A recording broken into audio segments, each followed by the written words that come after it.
இத நீயே உன் கையால எல்லாருக்கும் கொடுத்துரு. சரிங்க பெரியத்தை. சாரதாமா, சமையல் வேலை எல்லாம் போய் பாரு. சரிம்மா.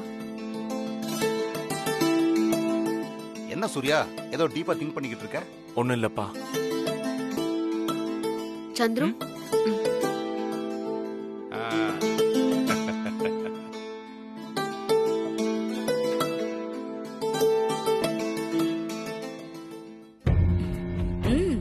பரவாயில்ல, இதுவும் பெரிய வீடாதான் இருக்கு. ஆனா இந்த மாதிரி இவங்களுக்கு இன்னும் எத்தனை வீடு இருக்குன்னு தெரியலையே. சரி வா, அங்க பாரு.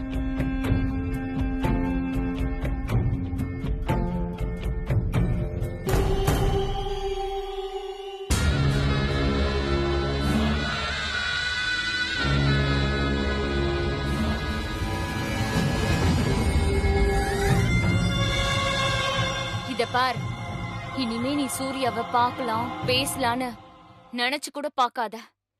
அது கனவுல கூட நடக்காது. இத நாங்களே பண்ணலாம்னு நினைச்சோம். இப்ப கடவுளா பார்த்து இப்படி ஒரு ஏற்பாடு பண்ணிருக்காரு. அதெல்லாம் அப்புறம் பாத்துக்கலாம். முதல்ல பாலை குடி.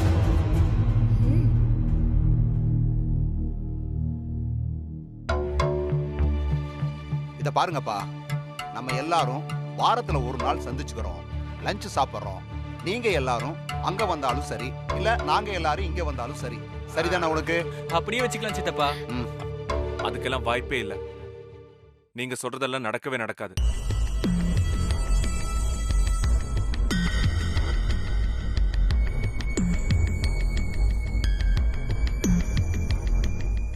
டேய் சங்கரா, என்னடா பைத்தியக்கார மாதிரி முழிக்கிற? சூர்யா சொல்றதுல என்ன தப்பு இருக்கு? காலம் போற அவசரத்துல அவன் வர வந்துட்டு இருக்க முடியுமாடா? எல்லாருக்கும் 1008 வேலை இருக்கு. ஏதோ தீபாவளி பொங்கல்னு நல்ல நாள், பெரிய நாள்ல ஒருத்தர் சந்திச்சுக்கலாம், அவ்வளவுதான். கரெக்ட். இனிமே ஃபங்க்ஷன்னா மட்டும் நீங்க வீட்டுக்கு வந்தா போதும். மத்த நாள்ல நீங்க வெளியவே தங்கிக்கலாம். நீங்க தனியா ஸ்டே பண்றதுக்கு நான் அரேஞ்ச் பண்றேன். டேய், என்ன சொன்ன? நான் வெளியில தங்கணுமா? ஏண்டா, இந்த சூரிய வம்சம் குடும்பத்துக்காக நான் எவ்வளவு பாடுபட்டு இருக்கேன். எங்க அண்ணனுக்காகவும் அண்ணிக்காகவும் என் வாழ்க்கையே தியாகம் பண்ணிருக்கேன். என்ன போய் வெளியில தங்க சொல்றியா? முடியாதுடா. உங்களை விட்டு பிரிஞ்சு என்னால தனியா இருக்க முடியாது. அப்ப சின்ன மாமா இங்க கூடவே இருக்கட்டும். இல்ல பெரியம்மா, அது நடக்காது.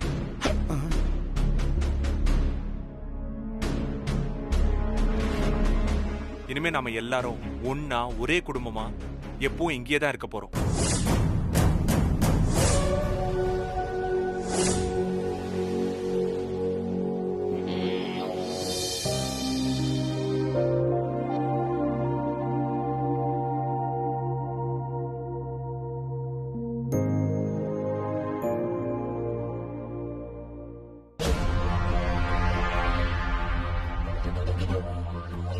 இல்ல சூர்யா, அது சரிப்பட்டு வராது. பெரியம்மா, நீங்க ஆசைப்பட்ட மாதிரி இந்த வீட்டுக்கு வந்தாச்சு. இந்த விஷயத்த நான் அண்ணம்மா கிட்ட போய் சொன்னேன். அவங்க இந்த புது வீட்லயே எல்லாரும் ஒன்னா இருக்கணும்னு சொன்னாங்க.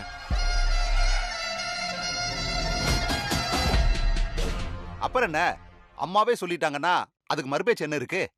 நாம எல்லாரும் இந்த வீட்லயே இருந்துடலாம்.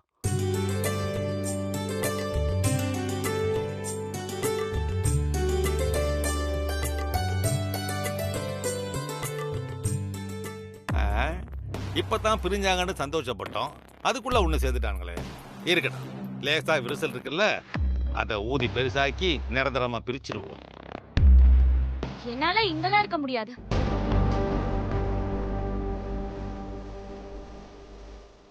நான் ஒன்னும் உங்களை ஸ்டே பண்ண சொல்லி கம்பல் பண்ணல. நீங்க தாராளமா வெளியே ஸ்டே பண்ணிக்கலாம். பரவாயில்ல சூர்யா, ஜெயந்தி வர வரைக்கும் நாங்களும் இங்கே தங்கிக்கிறோம். அதுவும் இல்லாம ஒரு 4 மாசம் தானே, நாங்க அட்ஜஸ்ட் பண்ணிக்கிறோம்.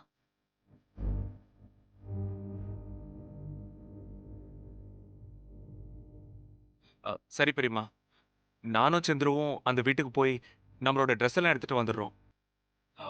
நீங்களும் அப்பாவும் இங்கே இருந்து பாத்துக்கோங்க.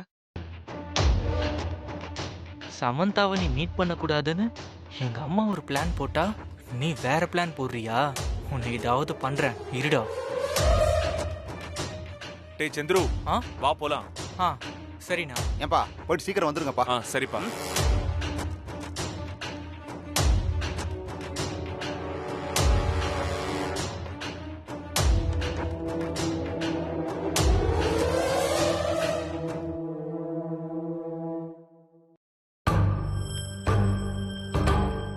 நீ சொன்னது கரெக்ட்.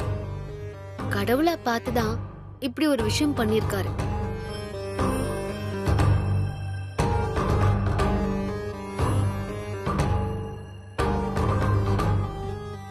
இங்க பாரு சார், நாம கோவப்பட்டு ஒண்ணும் நடக்க போறதில்ல.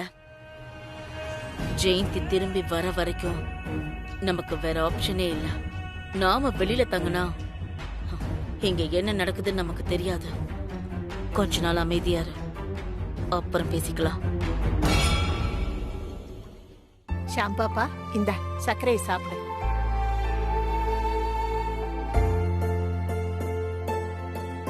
என்ன சாரதா டார்லிங், இவ்ளோ ஹாப்பியா இருக்கீங்க? ஷாம் பாப்பா, சூர்யா தம்பி சொன்னது நினைச்சா எனக்கு ரொம்ப சந்தோஷமா இருக்கு. ராஜி தனி விட போறேன்னு சொன்னதுல இருந்து எனக்கு தூக்கமே வரல. நான் வேலையை விட்டு போறேன்னு சூர்யா தம்பி கிட்ட சொன்னேன். அதெல்லாம் ஒண்ணு வேண்டாம், நாம எல்லாரும் ஒன்னாதான் இருக்க போறோம், அதனால இங்கே இருன்னு தம்பி சொல்லிடுச்சு. அப்போ முன்னாடியே உங்களுக்கு தெரியுமா? தெரியுமாவா? அடுத்த நாளே தம்பி என்கிட்ட சொல்லிடுச்சு. இந்த குடும்பத்துல எல்லாரும் ஒன்னா ஒத்துமையா இருந்தே நான் பாத்துட்டேன். இப்படி ஆளுக்கு ஒரு பக்கமா போறத என்னால பார்க்க முடியல பாப்பா. அதனாலதான் அப்படி சொன்னேன். ஆனா சூர்யா தம்பி அன்னபூரணி அம்மா கிட்ட சொல்லிடுச்சு. அவங்களும் எல்லாரையும் ஒன்னா இருக்க சொல்லிட்டாங்க. அது போதும் பாப்பா எனக்கு. கொடுமைன்னு கோயிலுக்கு போனா அங்க 2 கொடுமை ஜிங்கு ஜிங்குன்னு அடிச்சான். அந்த கதையெல்லாம் இருக்கு. என்ன சாரதாமா, ரொம்ப சந்தோஷமா இருக்கீங்க போல இருக்கு. ஆமா ராஜி, இந்த வீடு மாறினதுனால யாருக்கு என்ன லாபம்னு தெரியாது. ஆனா எனக்கு ரொம்ப வசதியா போச்சு.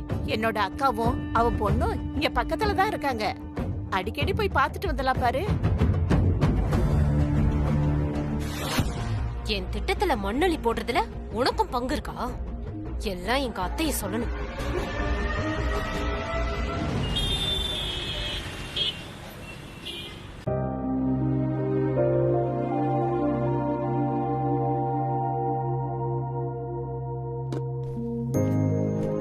சாரதாமா, டிஃபன் எடுத்து வைங்க. பாப்பா, போய் முகத்தை கழுவிட்டு வாமா. எதுக்கு? இல்ல பாப்பா, மேக்கப் கொஞ்சம் அதிகமா இருக்கு, நல்லா இல்ல. பாக்குறவங்க ஒன்னதான் கேலி பண்ண போறாங்க, அதனாலதான் சொன்னேன். போய் முகத்தை கழுவிட்டு வாமா. சாரதாமா, நான் ஒன்னும் கிராமத்துல பிறக்கல. தலை ஃபுல்லா எண்ணெயை வச்சுட்டு வழிச்சு சீவிட்டு பவுடர் போட்டு போக முடியாது. உன்னை யாருமா அப்படி போக சொன்னா? எப்பவும் போல சாதாரணமா போனாலே நீ நல்லா இருப்ப. பாக்குறதுக்கு அடுத்தவங்க கண்ணை உறுத்தாது. யாரோட அட்வைஸும் எனக்கு தேவையில்ல. எங்க எப்படி போகணும்னு எனக்கு நல்லா தெரியும். எனக்கு இப்படி மேக்கப் போட்டாதான் பிடிக்கும்.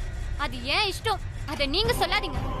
இல்ல பாப்பா, நீங்க எதுவும் சொல்லாதீங்க. லீலா ஒண்ணும் சின்ன பொண்ணு இல்ல. அவளுக்கு தெரியும் என்ன பண்ணணும் என்ன பண்ணக்கூடாதுன்னு. லீலா, இந்த மேக்கப் உனக்கு சூப்பரா இருக்கு. நீ இப்படியே போ, யார் சொல்றதையும் கேட்காத.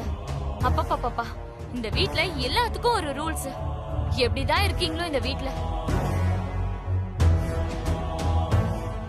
இந்த சூரிய வம்சம் குடும்பத்துக்குன்னு ஒரு கௌரவம் இருக்கு. அதை கெடுக்கிற மாதிரி யாரும் நடந்துக்க வேண்டான்னு தான் சாரதா டார்லிங் சொல்றாங்க. பொண்ணுங்க ட்ரெஸ் பண்றதோ மேக்கப் பண்றதோ பிரச்சனை இல்ல. நாம பண்றது அடுத்தவங்க கண்ணை உறுத்த கூடாதுன்னு தான் சொல்றாங்க. நீ சரியா சொன்ன பாப்பா. இதேதான் சின்ன பாப்பாவுக்கும் சொன்னேன். நான் ஒன்னும் பாப்பா இல்ல. யாரோட அட்வைஸும் எனக்கு தேவையில்ல. உங்க வேலை என்னமோ அதை மட்டும் பாருங்க. தேவையில்லாத விஷயத்தெல்லாம் யாரும் தலையிட வேண்டாம்.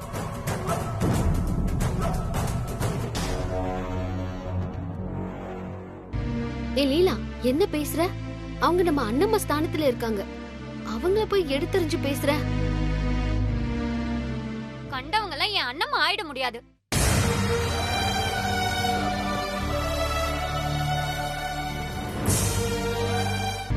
வர வர இந்த வீட்ல எல்லாரும் அதிகாரம் பண்ண ஆரம்பிச்சிட்டாங்க. யார் முதலாளி யார் வேலைக்காரங்கன்னே தெரியல. லீலா,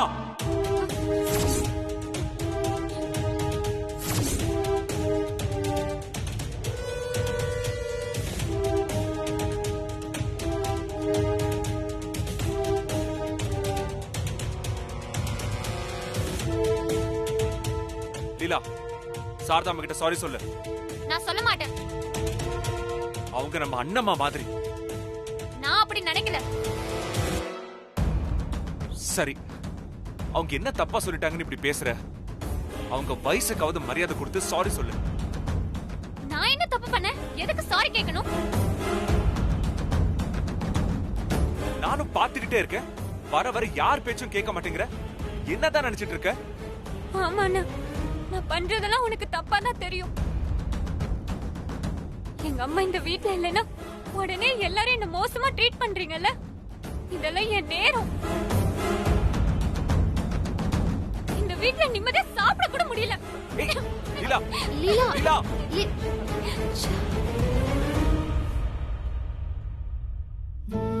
சாரி சாரதாம்மா. லீலாவுக்காக நான் உங்ககிட்ட மன்னிப்பு கேட்டுக்கிறேன்.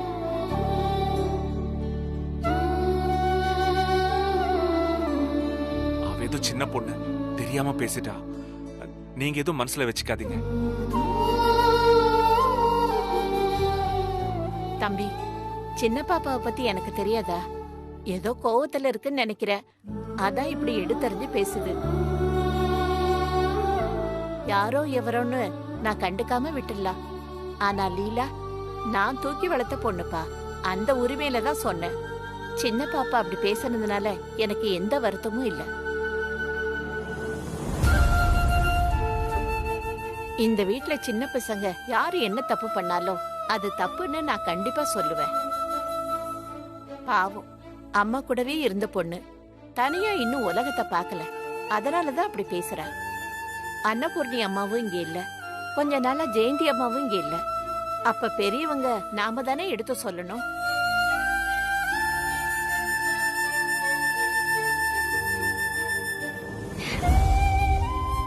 Thanks Sharada darling. வீட்டுக்கு கண்டிப்பா ஒரு ஆள் இப்படி பொறுப்பா நடந்துக்கணும்.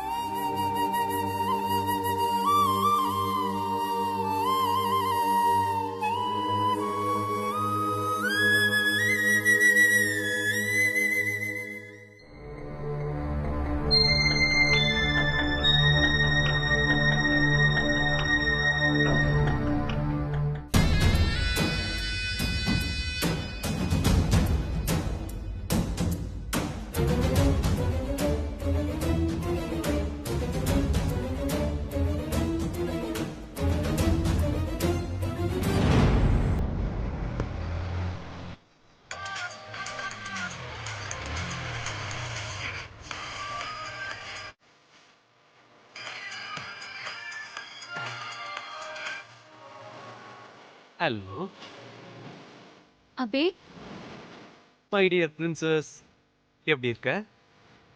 ஆக்சுவலாக நானே உனக்கு கால் பண்ணலான்னு இருந்தேன், ஆனால் நீயே கால் பண்ணிட்ட.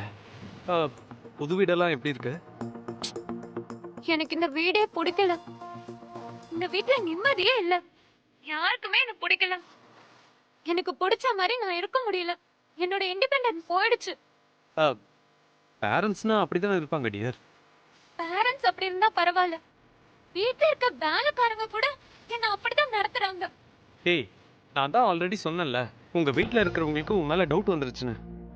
கண்டவங்களாம் உன்னை கொஸ்டின் பண்ண ஆரம்பிச்சிட்டாங்க. டேய், நீ ஒன்றும் ஃபீல் பண்ணாத. நீ என்ன பண்ணணுன்னு நான் உனக்கு ஐடியா சொல்கிறேன். அப்புறம் ஒரு முக்கியமான விஷயம், உனக்கு ஒரு பார்சல் அனுப்பியிருக்கேன். அதுவும் உன் புது அட்ரஸ்க்கு. எதுக்கு? டேய், இது என்ன கொஸ்டின் பிரின்சஸ்? லவ் பண்ற பொண்ணுக்கு கிஃப்ட் அனுப்புறதுக்குலாம் ஒரு ரீசன் வேணுமா என்ன? உன் பர்த்டேக்கு கூட எதுவும் கிஃப்ட் கொடுக்கல, சோ அதுக்கு தான். ஏய் அபி, உனக்கு எப்படி தெரிஞ்சது என்னோட நியூ அட்ரஸ்? அதெல்லாம் லவ் பண்ற பொண்ணோட அட்ரஸை கண்டுபிடிக்கிறதுலாம் அவ்வளவு கஷ்டமே இல்ல. அதெல்லாம் ரொம்ப சிம்பிள். சூப்பர். டியர், மறக்காம அந்த கிஃப்ட பிக் பண்ணிக்கோ. ஹே, அதுல என்ன இருக்கு? இப்பவே கேட்டு தெரிஞ்சுக்கிட்டா எப்படி டியர்? அதெல்லாம் சர்ப்ரைஸ்.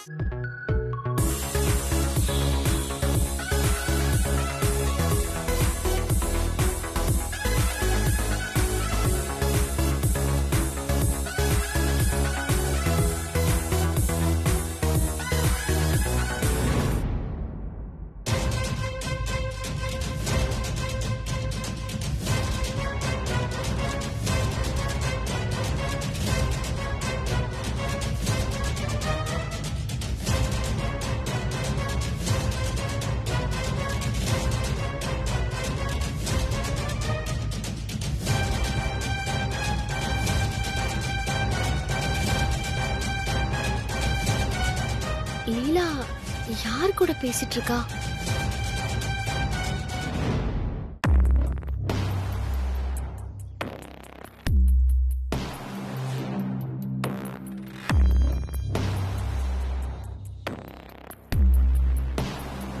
என்ன நலம் விரும்பி? நான் கேட்டதுக்கு பதிலே சொல்லல. மேடம், நான் தான் சொன்னேனே, சூர்யாவோட லேப்டாப் எடுக்கிறது அவ்வளவு சாதாரணமான விஷயமே கிடையாது. நான் ஆபீஸ்க்குள்ள போய் டீடைல்ஸ் கலெக்ட் பண்றதுக்குள்ளே போதும் ஆயிடுச்சு.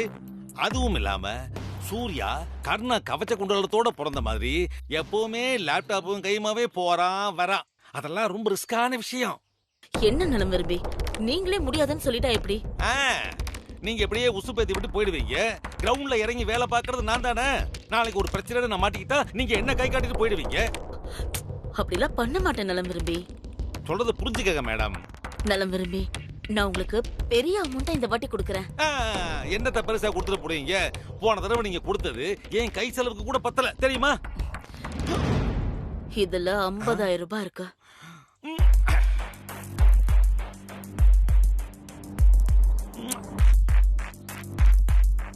இது வெறும் அட்வான்ஸ் தான். அந்த லேப்டாப்பை மட்டும் நீங்க எடுத்துட்டு வந்துட்டா லைஃப்லயே பார்க்காத பெரிய அமௌண்ட்டை தரேன். யாரு பணத்தை யாருக்கு தரது? நான் இவ்வளவு பெரிய ரிஸ்க் எடுக்க போறது இந்த குடும்பத்தோட சொத்து எவ்வளவு இருக்குன்னு நான் தெரிஞ்சுக்கத்தான். அது மட்டும் என் கைக்கு கிடைக்கட்டும், அப்புறம் இருக்கிறவங்களுக்கு சரி வந்த வரைக்கும் லாபம் வாங்கி போடுவோம். நலம் விரும்பி, என்ன திங்க் பண்ணிட்டு இருக்கீங்க? இவ்வளவு தூரம் சொல்றீங்க, முயற்சி பண்றேன். என்ன முயற்சி பண்றேன்னு சொல்றீங்க? மாம், இந்த ஆளால முடிஞ்சாதானே முடியும்னு சொல்வான். இல்லனா இந்த மாதிரி ஏதாவது சொல்லி நம்ம கிட்ட இருந்து பணத்தை வாங்கிக்கிட்டே இருப்பான். அதுவும் இல்லாம பின்னாடி ஏதாவது கதை சொல்லிட்டும் இருப்பான். இந்த ஆளெல்லாம் வெறும் வாய்ஸோட ஆள் தாமா. இந்த ஆளை நம்பிக்கிட்டு இருந்தா நம்ம கதி அவ்வளவுதான். முதல்ல அந்த பணத்தை குடியா.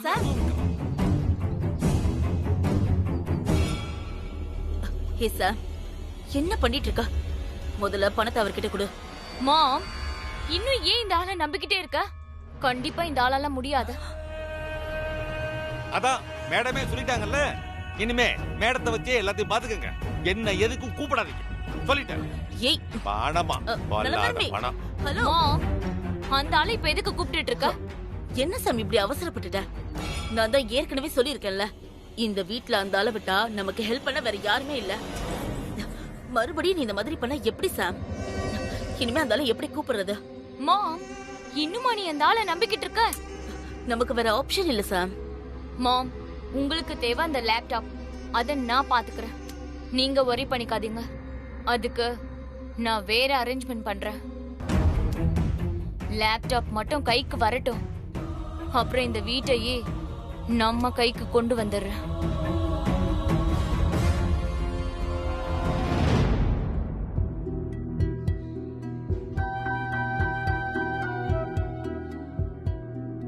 லீலா யார் கூட போன்ல பேசிட்டு இருக்கா? வர வர அவளோட போக்கே சரியில்லை. இந்த விஷயம் மட்டும் வீட்ல இருக்கிறவங்களுக்கு தெரிஞ்சா அவ்வளவுதான், பெரிய பிரச்சனை ஆயிடும். இப்படியே போனா அது அவ்வளவு நல்லது இல்ல. வீடு மாறி வந்தா மாறிடுவான்னு நினைச்சேன். ஆனா அவ இன்னும் அப்படியே தான் இருக்கா. அவகிட்ட எப்படி இத பத்தி பேசுறது?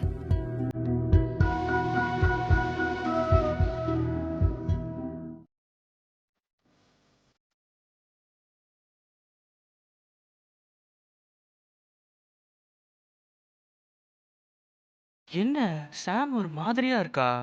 என்னாச்சு இவளுக்கு? ம்?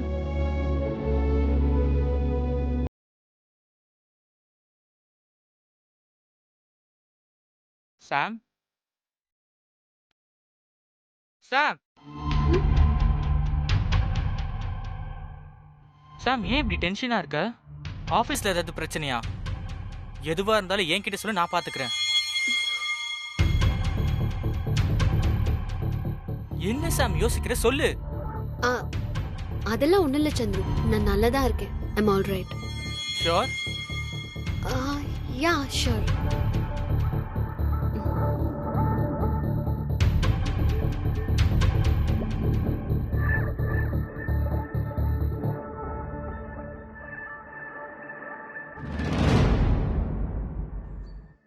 Sir sir courier.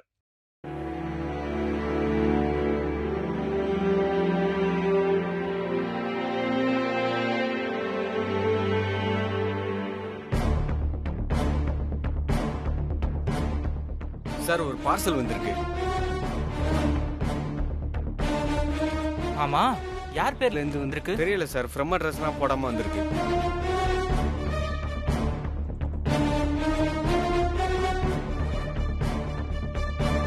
Okay sir, வரேன் சார். ம்